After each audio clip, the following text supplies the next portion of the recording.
Hi, I'm honored to be one of the people in this book. I'm surprised how difficult it is already for me to begin.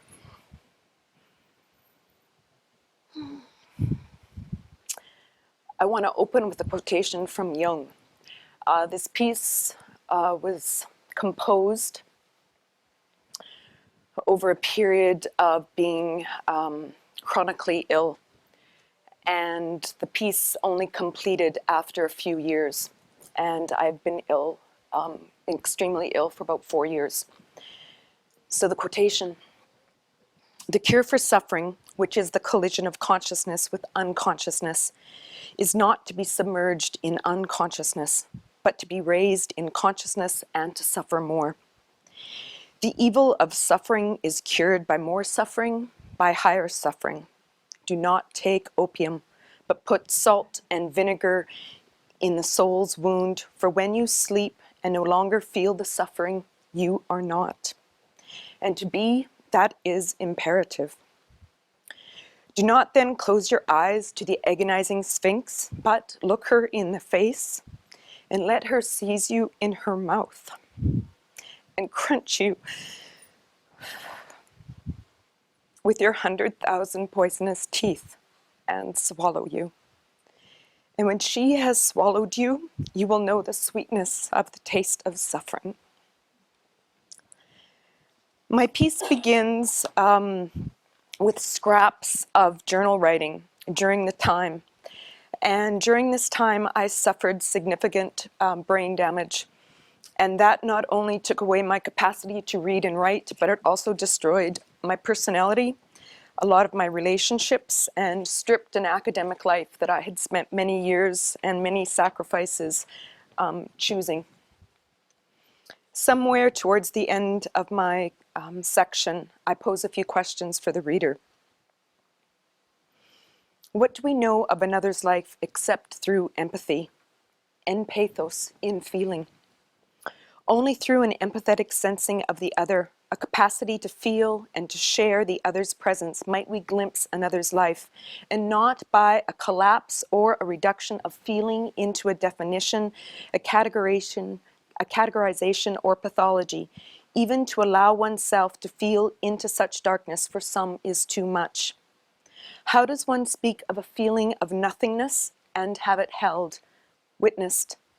How does another get close enough to feel in without fearing contamination by the very experience that asks something of us? In alchemy, the loss of light renders the soul burnt out, dried up, picked bare, leaving only skeletal remains.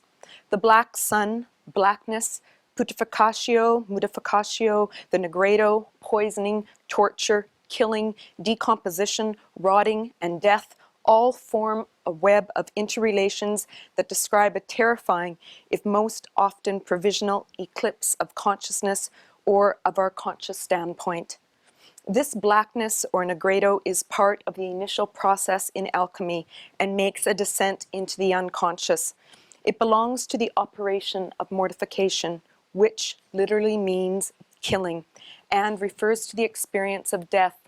Jung refers to the descent into darkness as a nikia, and uses this Greek word to designate a journey to Hades, a descent into the land of the dead.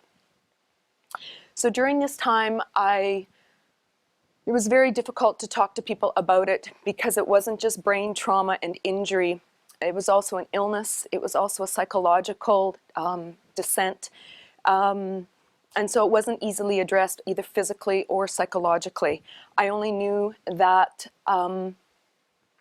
I couldn't comprehend it, and I had dreams of skeletons, corpses, death, blackness, etc. And I include a couple of dreams also in the writing.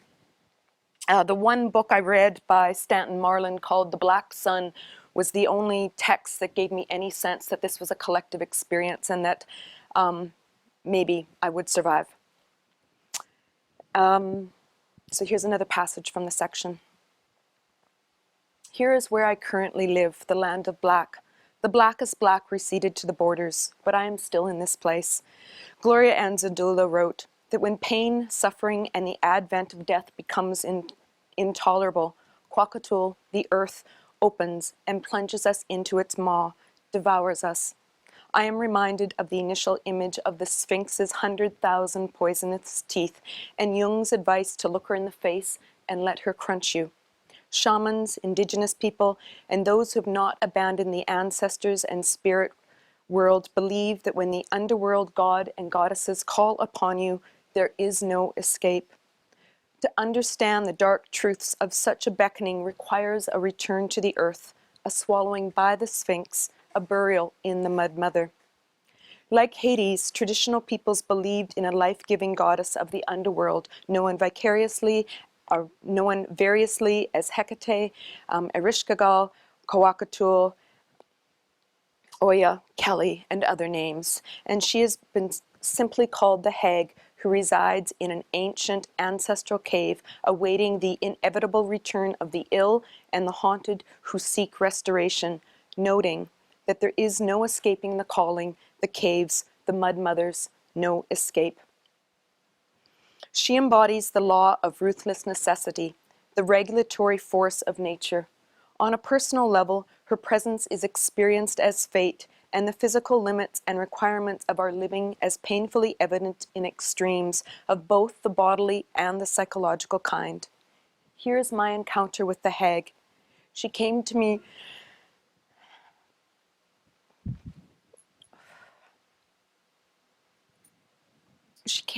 in a dream last night. She asked, why was I still struggling to remain above ground? That while part of me still was not encased in the belly of the earth, it was really just an illusion. Why not lift my arms into the air and let the rest of my body sink into the earth? What I have always sensed for some time, yet cannot say for certain, is that sometime early in this descent, something signaled me north. Something called me home. So at this time, I had worked very hard to get a job in a particular school in California. And I chose to move to my current residence in Edmonton. So there's a symbolic element here of being called home. So something called me home, back to a place of familiarity and family. And without knowing why, at a deeper level, I moved. The Greeks called being Perusa. Its translation is a cluster of significations comprising homestead, at homeness, a home becoming.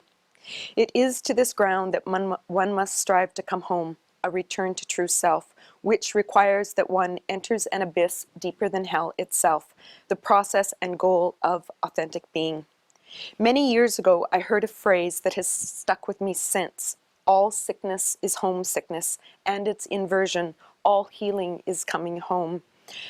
I'm acutely aware of the interrelatedness of this ailing body, the loss of memory, mind, identity, Hillman's reference to Jung's collapse, my flooded home, this dream body partially buried, the presence of Hades and the hag, and their symbolic importance to being called home.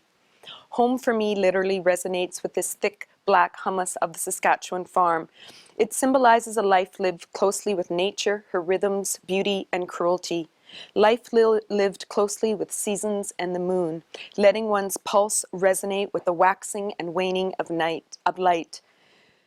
Life located in family and farm and birth and death. I left this place long ago, and while I always returned, somewhere I lost its inherent balance. Black humus is not just any soil. It refers to an organic matter that has reached a point of stability where it will break down no further, and if conditions are maintained, it will remain essentially stable for millennia. Humanity, human, humble, humility, all find their roots in this terrain, and it is into this humble terra that I surrender. Life writing often speaks of gifts of such journeys. We read them before descent begins and again well after ascent. In both locations we are safe and we are free from the dangers of the underworld. Writing during descent is less common.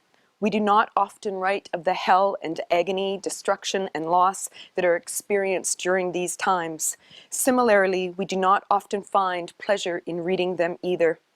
Such writing, however, is not aimed to draw attention to the I, but to invite empathy for the human condition, to better understand the complexities involved in soul-making, and to mark the difference between being simply overwhelmed and bearing witness to the extremity. As Annie Dillard advises, even in these dark times, we must, quote, push it, examine all things intensely and relentlessly. Do not leave it, do not course over it as if it were understood, but instead follow it down until you see it in its mystery of its own specificity and strength, end quote. The alchemists likewise assure us that there is a shining even in the blackest of black, and that is where light and rebirth will be found. 2 nights later, I dream and awake suddenly. The suffering is enormous. It steals my breath. It drives a jag of pain into my chest. I think that I am going to die. And then I remember the dream. I'm back in the earth where I left off, up to my arms, chest in the earth. But I do not lift my arms into the air. Instead, I slowly and gently bring them to my sides. Quietly, I assume the corpse pose. Time slows, movements slow, breath slows. Then some kind of mucous membrane, an embryonic sac, encloses around me. In this hypnopompic state of sleep to waking dream to dreaming onward, I feel my body in a corpse-like pose, a slow, steady, sloping descent. Encased in this egg-like coffin, I ride into the underworld. Thank you.